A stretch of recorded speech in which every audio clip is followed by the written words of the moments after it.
secrets out. You know who's behind the screen. Yes. It's been a dream of mine for some time, actually, to get celebrities involved in politics. I think it's great. This particular guy, as you know, Ben, he's more than a celebrity. He has that quality that I was talking about earlier on. The fact that he doesn't tell lies. This guy, if he says it, he means it. Believe you me. He's like the same breed. I believe in him, and I rarely can say that to someone. I believe 100% in him. I think he is the future. I think he's the future for politics, and I think he's the future for the country. Whatever you might have heard before, hopefully today, those will be allayed. I get no more than to say to you, Ben, Habib, Howard and Sarah.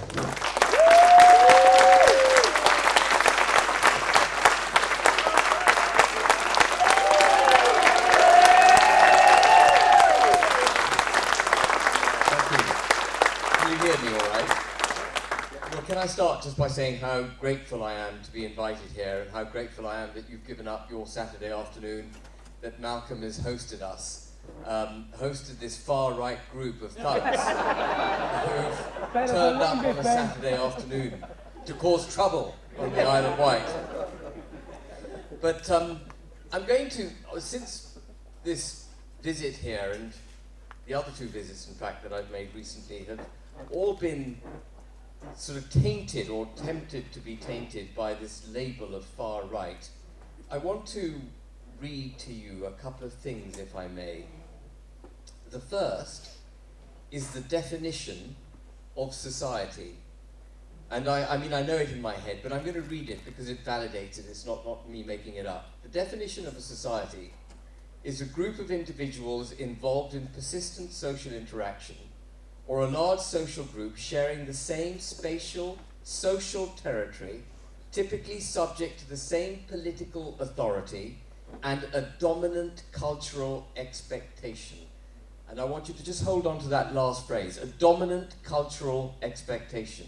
That's the definition of a society. The definition of a nation state is not hugely different. It is defined as a sovereign political entity which corresponds to a nation, and a group of people sharing a common identity, like language, history, and culture, again. The definition of a nation state is effectively the sovereign unit, which is, in our case, the United Kingdom, and our shared values, our language, our shared history, and our culture. And culture looms strong through what it means to be a society, and it looms strong through what it means to be a nation state. And then if you go to the government website to understand what it means to be extreme far right, it defines extreme far right as ideologies that can be broadly characterized as cultural nationalism. Cultural nationalism. In other words, the very definition of society and nation state is viewed by the government as far right. That's the state of, I was going to say state of the nation, but it is the nation itself that is under attack by the way that we are being governed and the kinds of things we are being told. Cultural nationalism, believing in your culture, believing in your nation, is now, by the government's own advisory output, far right. It also includes, it's worth mentioning it, I'm just mentioning it just for the sake of it, white nationalism and white supremacism. So by definition, if you're from an ethnic minority, you can't be far right. It's only white people who can be far right. So if you're white, and you are born in this country, and you believe in this country, and you believe in the culture of this country, you are far right. That is what we are told. I know it is laughable, but that's the state and the pickle into which we have delivered ourselves. So what is acceptable on the political stage? Well, what they want you to accept, the reason they vilify cultural nationalism, as they put it, is they want you to accept multiculturalism. They want you to set aside the notion of a nation state because they wish to govern through global principles, without wishing to go back in depth and relitigate 2016. The reason we voted to leave the European Union was not just a desire to leave a wretched organisation that couldn't organise a booze up in a brewery. I was going to say something else, but it wasn't just to leave the EU. It was to bring power back to the United Kingdom so we could reassert our nationality, our sovereignty, our culture, our people, our national interests. That's what the vote to leave the EU was. But we've had constitutional turmoil. I don't know if you'd agree with me. I think we've had constitutional turmoil for 9 years. We got a Boris Johnson government, 80-seat majority. Everyone said he'd hold it for 10 years. He was out before his time was over. We got this lot with a 175-seat majority. It's barely over a year since they took office, and they've completely collapsed in the polls and the popularity in the country. And the reason is that both the Johnson government and this government have gone on practicing the anti-nation state form of governance, the pro-globalist form of governance that we voted to leave in 2016. And unless and until we get a government that actually has the democratic mandate, does what the people of this country wish it to do, we will continue to have constitutional turmoil. We will not settle as a country. And it's a tragedy, because when you think back to the United Kingdom, even through all the troubles of post-war economic troubles, the difficulties we had with a collapsing pound, hyperinflation and everything else, all of that difficult period in our history, there was something that was never in doubt. Our existence as a country was never in doubt. We had our little disputes with the Scots and the Welsh and the Northern Irish and so on, but they were family disputes. We took our nation state for granted, but over the decades, we've now got to a position where those that govern us govern through global principles, they hold democracy in contempt, and as you can tell, they hold our culture and our nation state in contempt in the way that they describe what it is on their government website.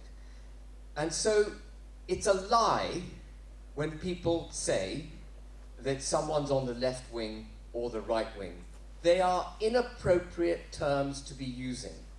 You would have heard me say this in the past, I'm sure. The split in politics is not between the left and the right. Those are misnomers. The split in politics is between those people who wish to govern through the global prism, ostensibly for the global betterment, and of course if you're governing for global betterment, you couldn't care whether you've got mass migration or not, because you count every human being as being equal. It doesn't mean anything to be a British citizen. If you're a globalist, mass migration is not an issue. You can't even bring yourself to call those people crossing the channel illegally illegal migrants. Starmer calls them irregular migrants. Have you picked up on that?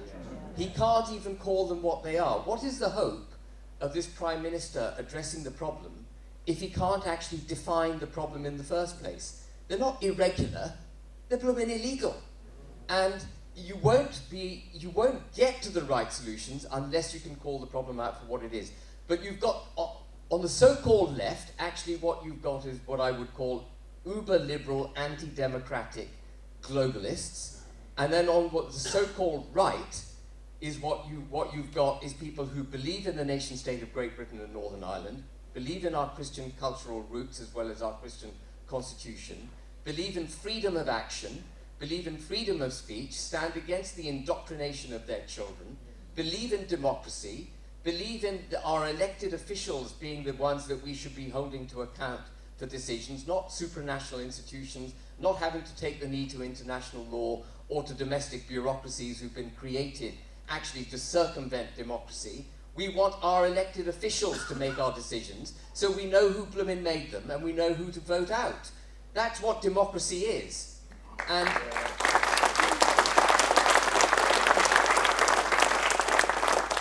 then the last thing that's crucial, and it is our side of the debate that believes in it, not the other side, and this is, everything defines us, markedly from them, but this is a really critical defining difference, is that it's our side that believes in equality under the law. They're hijacked by multiculturalism. They're hijacked by progressive discrimination to the extent that they wish Lady Justice to remove her blindfold and judge not the crime that was committed, but look at the individual who committed the crime and decide whether their ethnicity or their social background should offer them up either a more severe sentence or a lesser sentence. That isn't equality under the law. That is the hijacking of our criminal justice system. And that's why we all know, and we all say it so often nowadays, that we've got a two-tier criminal justice system.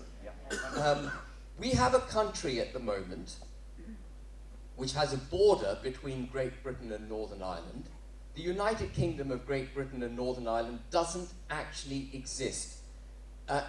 Some of you may think I'm talking nonsense, but others of you present here will know that I brought a case against the government.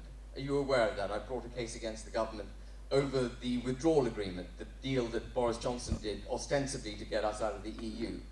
And the case that I brought was against the Northern Ireland Protocol, which is an element of the withdrawal agreement. Northern Ireland has been left behind in the European Union.